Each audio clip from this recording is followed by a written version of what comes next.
మనిద్దరి మధ్యలో ఏ జన్మలో ఏ తీరని రుణం ఉందో, మరెందుకు ఇంతలో ఈ బంధనం ఇన్నింతలు పెరిగిందో, అమాయకమైన నీ చిన్నారి నవ్వును ఏ తల్లి కందో, ఇటే నీ దారి ఉందని నిన్ను ఏ సుడి గాలి పంపిందో.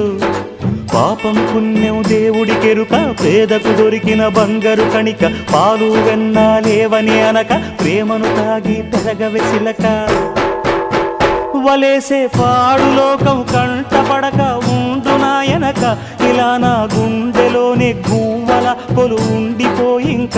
ఇటే పోస్తే ఎమున్నైనా నిలేస్తానే, మరింక ఏ కీడు నివంకరాలే.